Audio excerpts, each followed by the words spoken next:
The story begins in a magical world shared by 9 races: dragonutes, elves, onists, dwarves, demons, dark elves, centaurs, beastfolk, and humans, from whom a young adventurer called Light was born. Wanting to give his family a better life, Light says goodbye to his hometown and leaves to explore for money and power. After reaching a big city, Light gets shoved around by the crowd but continues searching for the Adventurers Guild. He enters the guild and introduces himself to the receptionist, who asks if he wants to register as a fresh adventurer. As he nods, she explains that he'll start from the lowest F rank and asks if he has a special ability.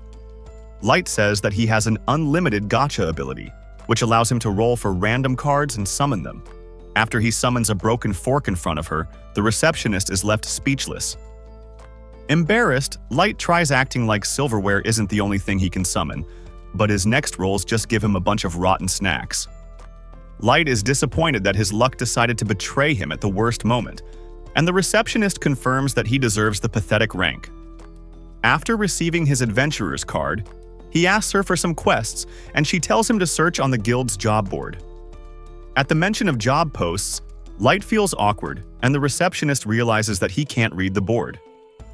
Feeling sad for her uneducated fellow human, she reads out the job posts for him. Feeling excited to earn some real money, Light happily accepts the boring tasks. After a day of hard work, he finally gets enough money to rent a room. However, a gang of beastfolk knocks him down and starts bullying him as their leader picks up his money. Light begs him to have mercy on him, but the cruel wolfman knocks him back with a hard uppercut. The wolfman taunts Light for begging for spare change and coldly leaves with his laughing gang. Even the crowd ignores Light while he's on the ground until a kind elf helps him up. Light gets surprised by all the adventurers surrounding him, and he backs down in shock. Seeing how frightened he is, the elf hugs Light to comfort him while the passersby mock him. As Light is shocked that a pretty elf got dirty for his sake, she helps him stand up. The adventurers introduce themselves as members of the Concord of tribes. A beast man named Geru explains that each member represents one of the 9 races, and the elf introduces herself as Sasha. She introduces Drago, Diablo, Obero, Nano, Sion, and Santor. Completing 8 of the 9 races, Light learns that the Concord is searching for a human race to show the unity of all people in their world. As Gahu reaches out his hand to invite him, Light feels stunned that someone needs his help, then happily accepting his invitation. Soon, Light starts exploring a cave dungeon called the Abyss with his new group. A huge worm beast tries to attack him, but Guru chops it apart before it can hurt Light. Another worm sneaks up on Light from behind, so Sasha takes it down with her bow.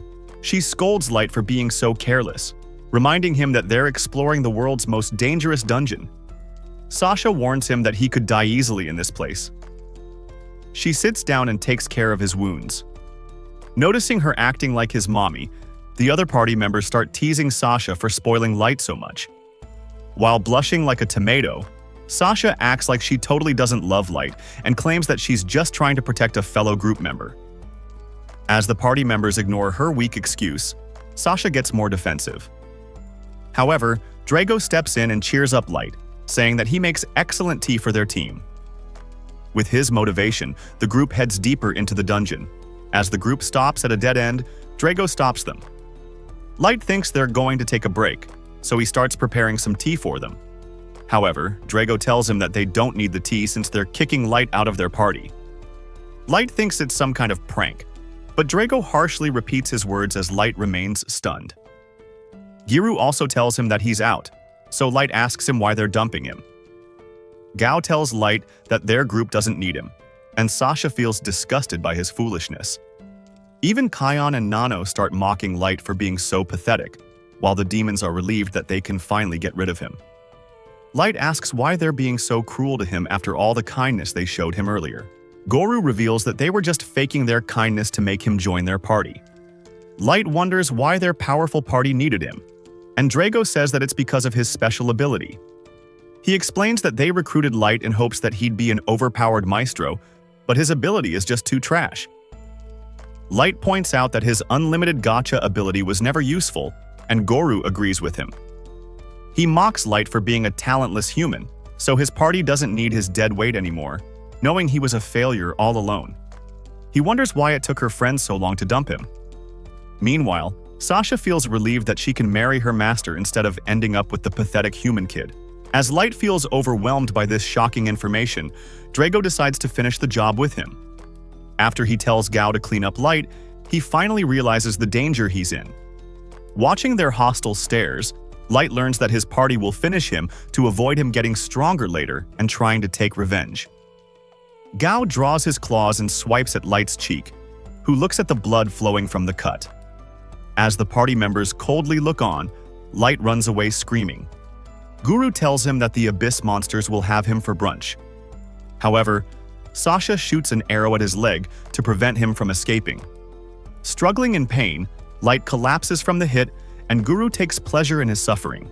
He steps up and kicks Light hard in the stomach, knocking him down again. He starts beating the crap out of Light, but Sasha stops him. She reminds him that they need to make Light's disappearance look like an accident. So, Guru raises his claw for a final strike. Seeing his end approaching, Light crawls on the ground, wanting to continue living. Guru feels excited to watch him struggle so hard as the weak boy tries to survive in the face of certain death. Suddenly, Light's hand presses on a teleportation trap, and Drago tells Gao to end him before it activates.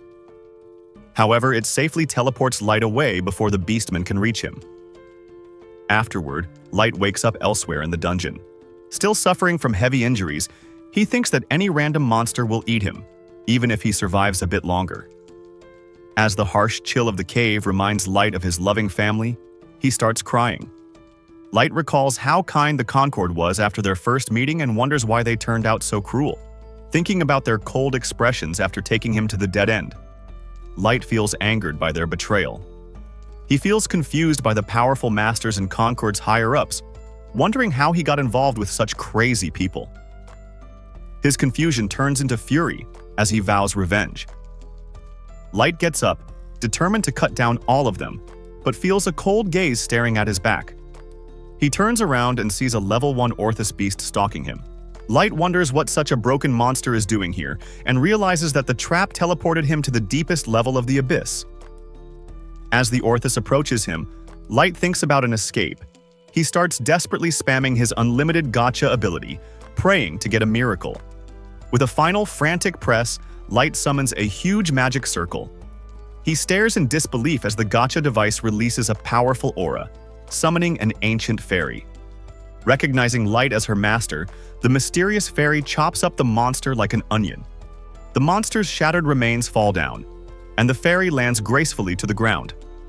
In front of Light's shocked eyes, she clears up the mess with a flick of her hands before turning around. The fairy walks towards Light and humbly kneels down before healing all his wounds with magic.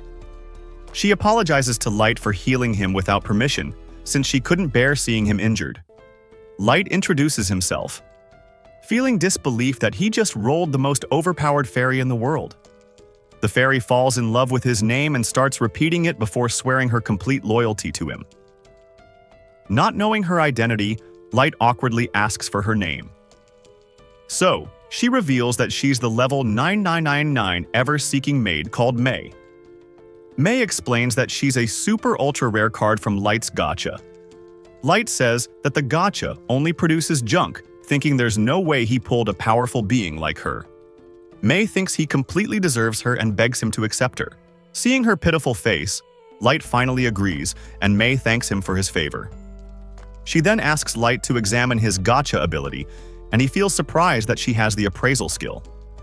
May tells him that it's just one of her abilities before asking for his permission again.